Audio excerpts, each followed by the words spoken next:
Imagine Steve Gavazzi's surprise.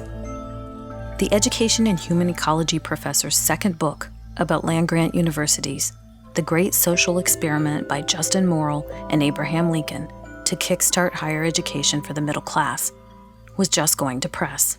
When we were handing in the manuscript for that publication in March of 2020, it was the exact time that the Land Grab Universities report was published by High Country News. The report, by an independent nonprofit magazine, was earth-shattering. Across the country and almost overnight, the Morrill Act of 1862, which launched not only Ohio State but 51 other universities, took a reputational hit. The world discovered that money used to found land-grant universities came at a tremendous cost, from the sale of nearly 11 million acres of indigenous land, seized, devalued, or coerced from about 250 tribal communities. It's not just that the campuses sit upon land that once was occupied by indigenous people. No, this was a far greater revelation.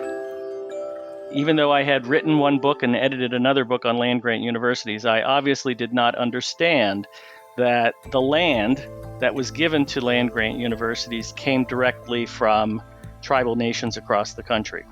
And in fact, for Ohio State, it was a total of 108 different tribes and bands across the continental United States whose land had been taken and sold and then given to the state of Ohio to found what then became the Ohio State University. The seed fund for Ohio State alone came from the sale of more than 600,000 acres of land, hundreds or even thousands of miles from Columbus, Ohio, from Michigan to California, land that was dispossessed from American Indians and sold to create an endowment for Ohio State. And the university wasn't alone. University of Maryland, Cornell, Auburn, Virginia Tech, Purdue. 52 land-grant universities benefited from the sale of stolen land. A shocked Steve Gavazzi decided that it was high time to get busy understanding the full truth of the Morrill Act and how it funded land-grant universities. This is the Ohio State University Inspire podcast, a production of the College of Education and Human Ecology. I'm Robin Chenoweth. Carol Dorgrasso is our audio engineer. Kyle Bucklew is our student intern. You might have seen email signatures or websites that proclaim that the university sits on land once occupied by Native peoples. Those are pretty common across higher education. So are land acknowledgments on university websites. But what the High Country News report discovered about the Morrill Act of 1862 was different. Tristan Autone was the reporter who worked with University of Cambridge lecturer Robert Lee to synthesize a massive data set, quantifying all the parcels of land taken from tribes, whether forcibly, by treaties ratified or not, for no compensation or for just a fraction of their worth. It was really Robert's work, Dr. Lee's work, that prompted all of this. He had been working and doing research in this area for quite a while before we connected. I thought what he was doing was a really great example of investigative, data-driven reporting. So we kind of just went from there. Autone and Lee wrote an article, but also worked with a cartographer who created an immense interactive map using the data Lee had assembled. It's the magic of spreadsheets, and those are huge, huge spreadsheets, obviously, of 80,000 lines of data, however many columns are with it. It's a massive undertaking that he really pioneered. On the website, you type in any land-grant university, MIT, Penn State. We'll do Ohio State. A spray of arcs spread out from Columbus, Ohio to other parts of the map. Click at the end of an arc, and you see a land parcel, a cornfield in Adams, Nebraska, where in 1825 the Kansas tribe was paid 93 cents an acre for land. In Nebraska, where the U.S. paid $298 to the tribal nation, the Ohio State University received $28,462, a 9,500% return. Or there's a scenic highway snaking through 39 acres of Mendocino, California, which was seized in an unratified treaty from 4 tribes in 1851. No compensation, but proceeds from the sale went to Ohio State, or a high school in White Cloud, Michigan, sitting on land ceded by the Chippewa and Ottawa nations in 1836. The sale ultimately benefited Ohio State, but was also part of a colossal dispossession of more than 500,000 acres in the Upper and Lower Peninsulas that funded 15 universities. White Cloud High School's mascot, by the way, is an American Indian. Even Ahtone, from the Kiowa tribe, was blown away by the scope of what he saw. I'm generally pretty aware of dispossession of native lands on a general sort of U.S. foundational story basis, yes. But in terms of the actual nitty-gritties that came out of this story, no. I was as floored, I think, as most readers were after reading this when engaging with Dr. Lee's research. To see how a piece of legislation like the Morrill Act is actually functioning is very, very different than sort of just a vague notion of this really happening. There's been some theoretical discussion or talk about the Morrill Act as settler legislation, but actually turning it into something that was data-driven, I think is very different. Ahtone is not familiar with the specifics of the Ohio State parcels, but got to explore dispossessed land parcels in the Tucson area with photographer Kaylin Goodluck. They're big. It's not just the size of a house in a yard kind of thing. I mean, it's really you have to drive around. They're actually really large parcels of land, but it's really fascinating to drive through there and find stuff. One of the photos Goodluck captured in Arizona, the Apache Tears Motel, situated on confiscated Apache land as identified by the report, and used to help fund the University of Arizona. Back in Ohio, Steve Gavazzi, who studies campus-community relationships, had just finished a book about land-grant universities that he now knew only told a piece of the story. Rather than just licking his wounds, he got busy. He began reaching out to campus partners, Brian Snyder of the Discovery Themes InFact, who looped in Casey Hoy from Food, Agriculture, and Environmental Sciences, and Mike Roberts of the First Nations Development Institute, the largest indigenous-led development institute in the country. Snyder introduced Gavazzi to John Lau. I'm an associate professor at the Ohio State University in Newark. I'm a citizen of the Pokagon Band of Potawatomi Indians. Grew up in that community. I am director of the Newark Earthworks Center at the Newark campus of Ohio State University. Lau, in fact, is one of a handful of American Indian professors at Ohio State. And by the way, he prefers the term American Indian, and to a lesser degree indigenous peoples, to being called Native American. Steve Gavazzi. We together began to brainstorm the various different ways that we were going to be able to approach tribal leaders across the country, both about their knowledge of what had happened to land that was directly connected to their tribes, as well as trying to start a conversation about what kind of reparative activities we might be able to undertake to make better the kinds of injustices that had happened over 150 years ago now. The group applied for a $49,000 seed fund for racial justice, a program developed at the request of the Office of the President, and they got the grant. Steve Gavazzi. Since that time, we've had 3 additional grants, all that were internal to Ohio State, in order to expand on this original project. So Ohio State's behind what you're doing? To the tune of $250,000 so far. And the reviewers looked at Dr. Gavazzi and his team's proposal, and it made sense. Jacqueline Misha Lamaya is Associate Vice Provost for Ohio State's Office of Diversity and Inclusion, which collaborates in overseeing the Seed Fund for Racial Justice. We are a land-grant institution. We serve the people in the state of Ohio and the people of this nation and people around this country based on our alum and around this world. It makes sense that The Ohio State University would be a trailblazer would be a leader in looking at land grant institutions and acknowledging the history of land grant institutions. And we cannot do that without acknowledging the wrong that has been done to Native Americans in this country and in this state as well.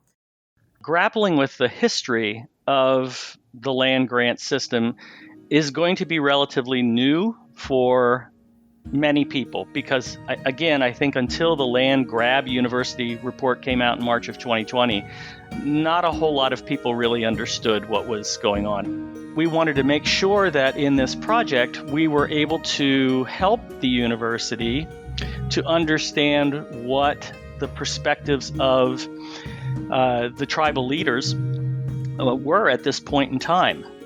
One of the things that we're finding out is that many of these tribes actually did not know, that their land had been a contribution to the Ohio State University, as well as, in many tribes' cases, several different land grant universities. So there's an educational piece to this that we've been doing, again, in partnership with First Nations Development Institute. And we also are accumulating information that we are going to be providing in the way of a report that will document what these tribal leaders think should be done. John Lau. We can talk amongst ourselves in Columbus about recompense for Native peoples. And that's oftentimes in the past been the historical cases that the non-Native people sit around a table and gnash their teeth and chew on their fingernails and wonder, what should we do to calm our guilty consciences? Rather than doing that, Steve and Brian and Casey and Mike and Rick and Marty, the group, have really had the foresight to, hey, let's ask the Indians, let's ask the contemporary tribal governments of the tribes that either were displaced or the tribes that funded the university, the endowment tribes. Let's ask them what their ideas are about commitment or responsibility. What would they like to see the Ohio State University do?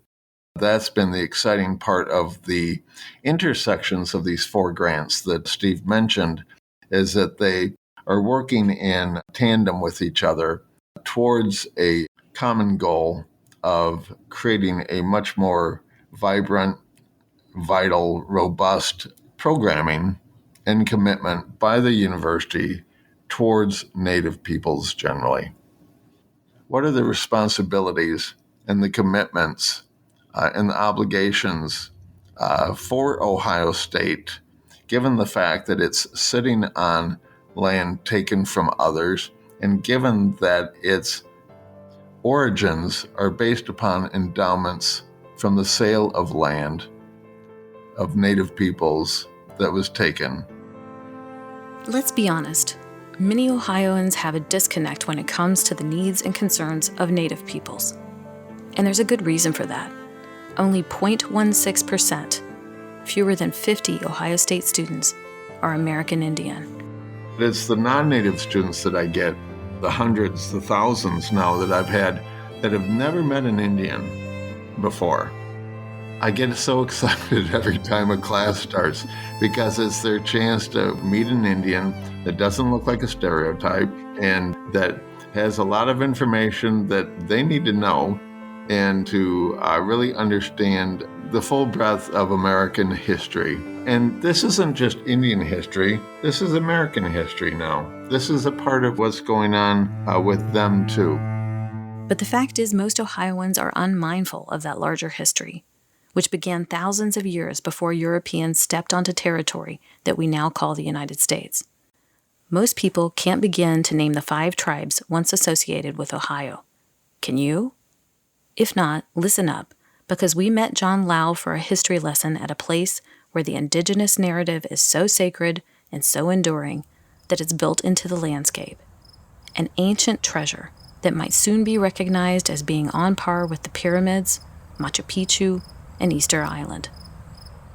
It's just down the road from the Newark campus where Lau teaches. We're at the Great Circle of the Newark Earthworks in Newark, Ohio. This is just an absolutely beautiful place. The Newark Earthworks, which primarily the Great Circle and the Octagon survive, were built by Hopewell era peoples probably about 2,000 years ago.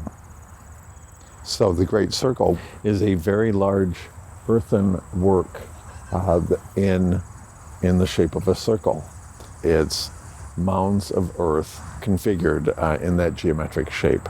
There's a door that we entered into from the east, which would be traditional for, certainly traditional for Indian peoples today, and apparently was traditional for Native peoples back then too. So an eastern door is an entry, and the Great Circle, we don't know what the purposes were, but we can speculate, we can imagine. But it's a very large space. To give you an idea, in the 1800s, the Grand Army of the Republic, the Civil War Union Soldiers Veterans Group, met here. 7,000 people were inside this Great Circle. We know that people traveled from long distances to come here, that this was a place of pilgrimage, and we know that from the things we find here. We find flint that only comes from Yellowstone. We find copper that only comes from the Upper Peninsula of Michigan here. We find shells that are distinct to the Gulf of Mexico. It was a place of importance. So you say they're not Hopewell Indians, they're people from a Hopewell era. What happened to those people? The peoples that were involved with these Hopewell era structures all across Ohio seem to have lasted in this kind of lifeway, this kind of ceremonial space for about 500 years. And then they moved into something else. There was no great die-off, there was no calamity, there was no great conflict. So my best guess is that their descendants continued to live here, and their descendants continued to live here in North America up till the present time. And so we can talk about historical tribes, the Shawnee, the Wyandot, the Miami, Odawa, Potawatomi, all of those peoples and many others. There's over 40 tribes historically connected to Ohio. Probably all of those peoples are descendants of the mound builders. And I can speak from personal experience that as a child I learned when entering a sweat lodge that we have 4 circles within that sweat lodge that are around the Ishkode, the fire. And those 4 circles are to acknowledge that we are descended from the mound builders, that we're descended from the Mammoth people and the mound building people and the historical people and the contemporary people. That's what those circles represent. So I learned that from my elders that didn't have to get a PhD to be able to tell me that. So there's a strong oral tradition. Yes, a very strong oral tradition that was passed down, despite the fact that, of course, we had a 90 to 95% die-off rate after European invasion of North America, post-1500. So much death, from disease, sometimes from conflict, sometimes from displacement, starvation, but primarily from disease, influenza, smallpox, typhoid, those types of things that Native peoples had no immunity to, foreign diseases. So we lost a lot of the knowledge. And so when people say, well, why don't you know specifically who built these mounds? It's because we lost so much. And that applies to the Native peoples here in Ohio as well. Sure. We lost all of our oral history through that great die-off, a lot of that oral history anyway. And so we're relegated to the historians that non-natives wrote, that Europeans, white Americans wrote. And they didn't really get to Ohio until the 1700s. Well, the diseases got here a lot sooner than that. And some people weren't just dying, they were fleeing, right? As an example, we know that Tecumseh's mother, Shawnee, from near Chillicothe, she headed west. She left her children, the Shawnee prophet Tenskwatawa and Tecumseh, behind with a relative, and she fled west. Lots of people fled the unknown, ununderstood diseases that were wiping out entire villages. So there was so much displacement. There are no federally recognized tribes in Ohio. My tribe in southwest Michigan, northwest Indiana, the Pokagon Band of Potawatomi, are the closest tribe to Newark, Ohio, that is federally recognized, which is an indication of not that there weren't a lot of Indian people here. There were a lot of Indian people here, just to the contrary. This was an epicenter of Indian population.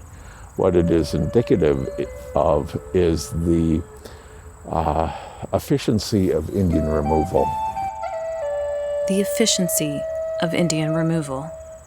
The displacement of Indians from lands that now mark the campuses of Ohio State officially began even before Ohio became a state, with the 1795 Treaty of Greenville. The treaty lines didn't last, though, because the Indian Removal Act of 1830 shunted those same tribes west. And by the 1840s, American Indians were essentially gone from Ohio. It was a very dark time.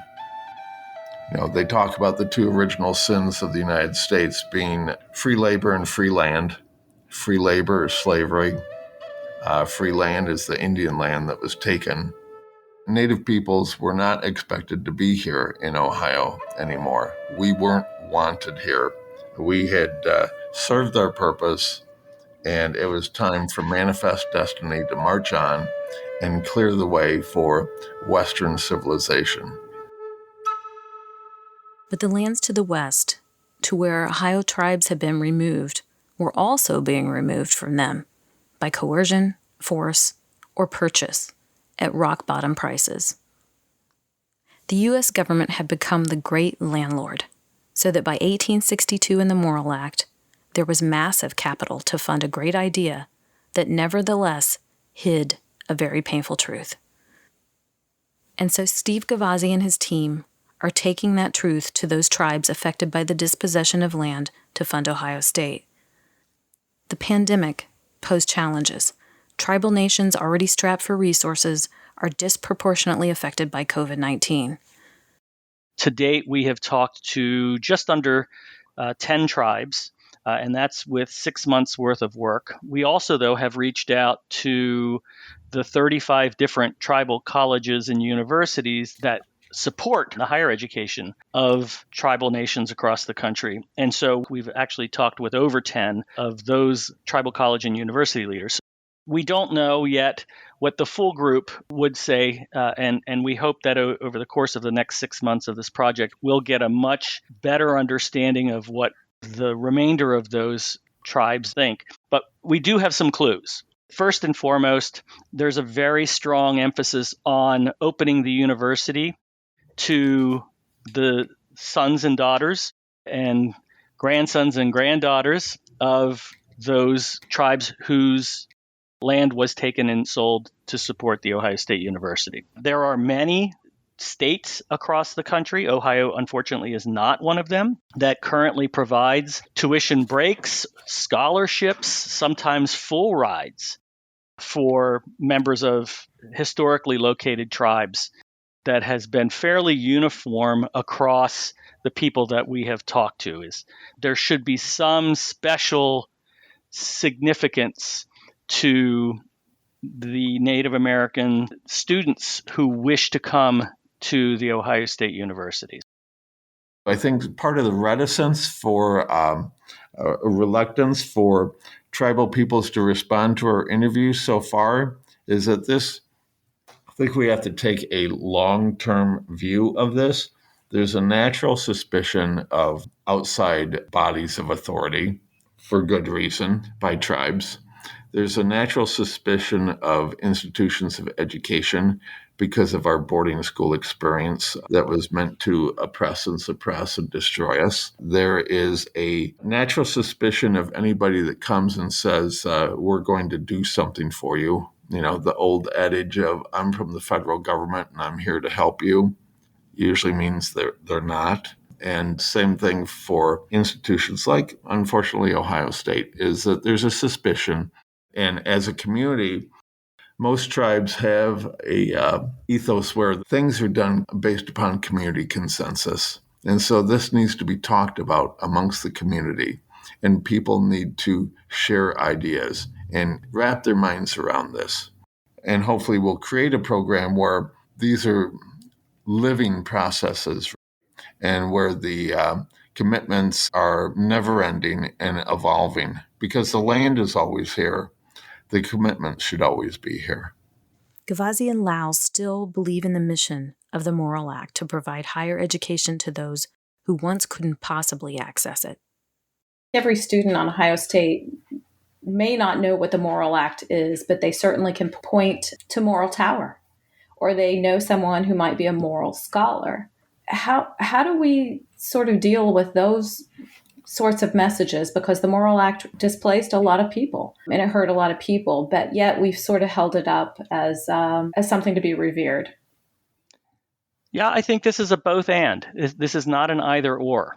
I think that people can be what I call land grant fierce. And that simply means that you're very proud of the fact that we exist at a university that I think oftentimes holds itself up to a higher level of regard in terms of purpose, perhaps over prestige, and yet at the same time recognize the truth of the land grant's founding. And I think both can be done. The land grant universities in general and Ohio State University in particular have done tremendous things. And at the same time, there was a tremendous transfer of wealth that went from these tribal nations to the Ohio State University that must be recognized. And again, I think both can happen. Back at the Great Circle, cars whiz and sputter by on Highway 79, a counterpoint to the 2,000-year-old architectural wonder that, along with 6 other sites, has been nominated to become a UNESCO World Heritage Site. They are the largest set of geometric earthen enclosures in the world. It's created out of the most sacred material that we could have used. We could have made it out of granite, or we could have made it out of limestone. We chose to make it out of earth because there's nothing more sacred than the earth. But its sister octagon, a mile to the north and also part of the nomination, has a golf course on it, leased from land the state owns. The state is trying to revoke the lease. A private golf course on public land, which in and of itself is an oxymoron, right? And so UNESCO officials have made it clear that they would not be willing to include the octagon in any designation of World Heritage status if the golf course remains, which makes sense. If there was a golf course on the Acropolis, it would taint it, wouldn't it? World Heritage designation is deemed by the state of Ohio as being in the public good. And so they filed suit, and the case is now pending a decision by the state Supreme Court. It seems to me there's sort of a correlation here between what's going on now right here and what happened when land was taken forcibly from tribes. That's a very good point. This is coming forth at a time, I think there's a sense in the nation that there's a bit of reckoning. There's a need for reconciliation. There's a need for addressing the past, changes in the air, and people are willing to not just subscribe to the myths that their teachers taught them, that they want to find out what really happened for themselves.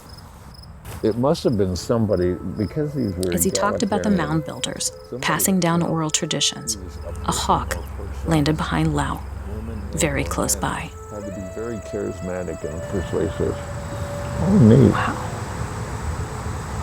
Just then the hawk flew to the low branches of a tree, revealing its red tail feathers. I think it's a good sign. Oh, it's absolutely a good sign. Tell me what that sign means. That red-tailed hawk is on our national seal for the Pokagon Band of Potawatomi, and it reflects the fact that hawks, like eagles, are descendants of thunderbirds who carry our messages from us, from our hearts and our minds, up to the Creator. Sitting in the circle, it felt like a good omen. Maybe the thunderbird is saying they're ready. At long last, they are working together to set right the past. Join Steve Gavazzi and John Lau on October 6th at noon as they host Tristan Ahtone and Robert Lee, authors of the Land Grab University's report, for an online speaker series, Land Grab Universities, Owning the Truth and Sharing the Path to Make Amends. See the link in our podcast description.